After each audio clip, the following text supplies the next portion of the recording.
El deseado de todas las gentes. Capítulo 4. Un Salvador os es nacido. Este capítulo está basado en Mateo 1, 18 al 25 y Lucas 2, 1 al 20. El Rey de Gloria se rebajó a revestirse de humanidad. Tosco y repelente fue el ambiente que le rodeó en la tierra. Su gloria se veló para que la majestad de su persona no fuese objeto de atracción. Rehuyó toda ostentación externa. Las riquezas, la honra mundanal y la grandeza humana no pueden salvar a una sola alma de la muerte. Jesús se propuso que ningún halago de índole terrenal atrajera a los hombres a su lado. Únicamente la belleza de la verdad celestial debía atraer a quienes le siguiesen.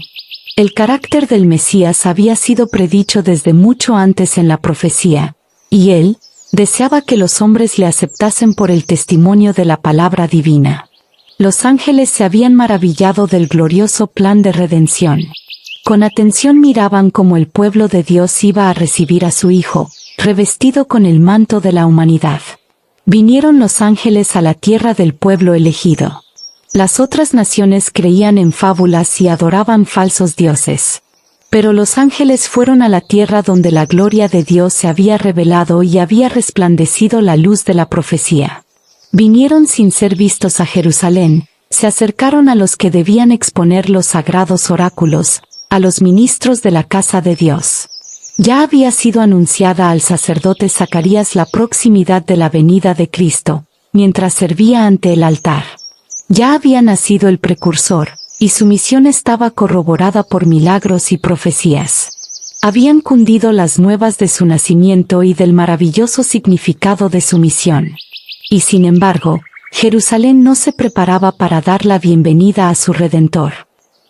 Los mensajeros celestiales contemplaban con asombro la indiferencia de aquel pueblo a quien Dios llamara a comunicar al mundo la luz de la verdad sagrada. La nación judía había sido conservada como testigo de que Cristo había de nacer de la simiente de Abraham y del linaje de David, y sin embargo, no sabía que su venida se acercaba. En el templo, el sacrificio matutino y el vespertino señalaban diariamente al Cordero de Dios. Sin embargo, ni aun allí se habían hecho los preparativos para recibirle.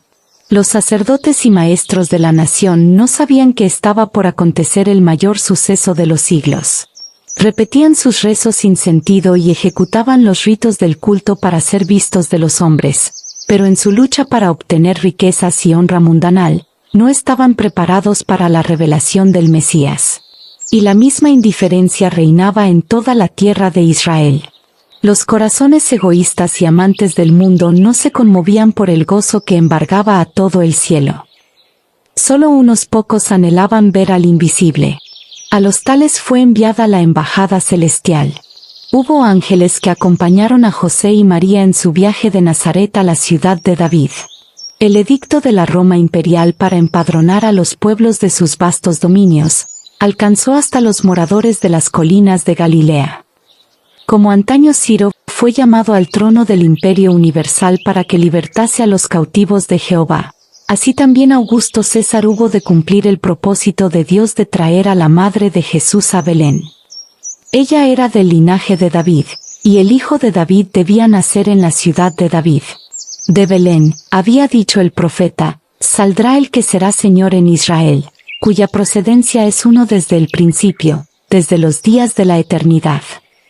Miqueas 5, 2. Pero José y María no fueron reconocidos ni honrados en la ciudad de su linaje real. Cansados y sin hogar, siguieron en toda su longitud la estrecha calle, desde la puerta de la ciudad hasta el extremo oriental, buscando en vano un lugar donde pasar la noche. No había sitio para ellos en la atestada posada. Por fin, hallaron refugio en un tosco edificio que daba albergue a las bestias, y allí nació el Redentor del mundo. Sin que lo supieran los hombres, las nuevas llenaron el cielo de regocijo. Los seres santos del mundo de luz se sintieron atraídos hacia la tierra por un interés más profundo y tierno. El mundo entero quedó más resplandeciente por la presencia del Redentor. Sobre los collados de Belén se reunieron innumerables ángeles a la espera de una señal, para declarar las gratas nuevas al mundo. Si los dirigentes de Israel hubieran sido fieles, podrían haber compartido el gozo de anunciar el nacimiento de Jesús.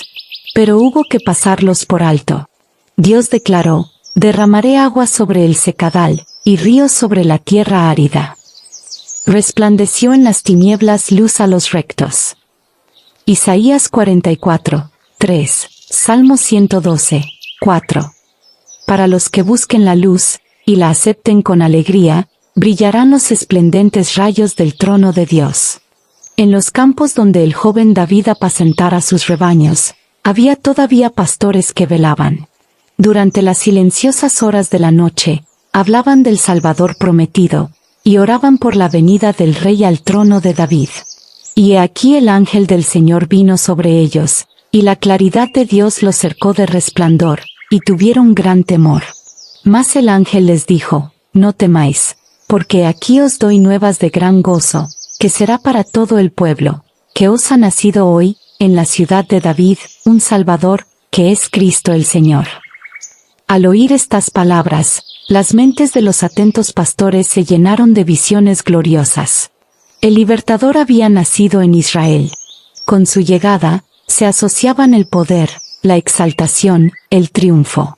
Pero el ángel debía prepararlos para reconocer a su Salvador en la pobreza y humillación. Esto os será por señal, les dijo: hallaréis al niño envuelto en pañales, echado en un pesebre. El mensajero celestial había calmado sus temores. Les había dicho cómo hallar a Jesús. Con tierna consideración por su debilidad humana, les había dado tiempo para acostumbrarse al resplandor divino. Luego el gozo y la gloria no pudieron ya mantenerse ocultos. Toda la llanura quedó iluminada por el resplandor de las huestes divinas. La tierra enmudeció, y el cielo se inclinó para escuchar el canto. Gloria en las alturas a Dios, y en la tierra paz. Buena voluntad para con los hombres. Ojalá la humanidad pudiese reconocer hoy aquel canto. La declaración hecha entonces, la nota pulsada, irá ampliando sus ecos hasta el fin del tiempo, y repercutirá hasta los últimos confines de la tierra.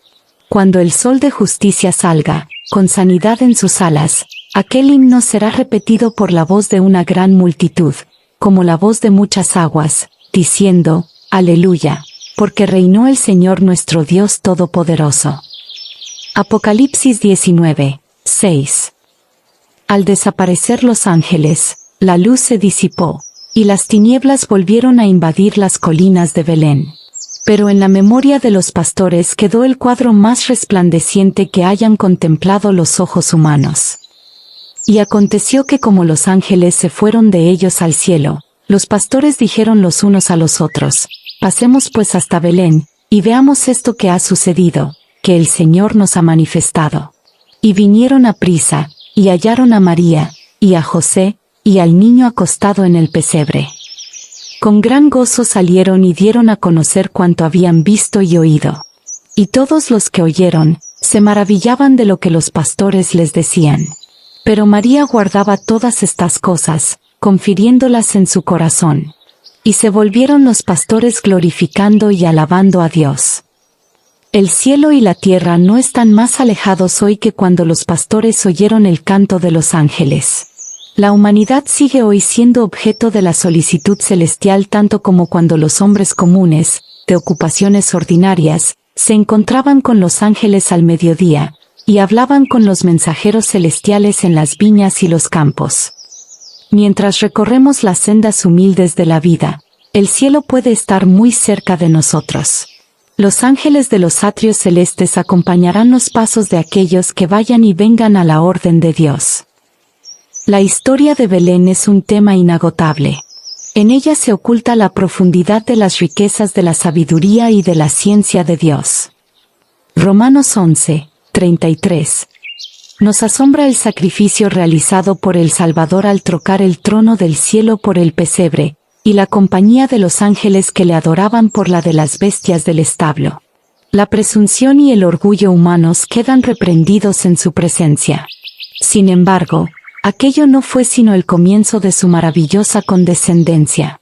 Habría sido una humillación casi infinita para el Hijo de Dios revestirse de la naturaleza humana, aun cuando Adán poseía la inocencia del Edén.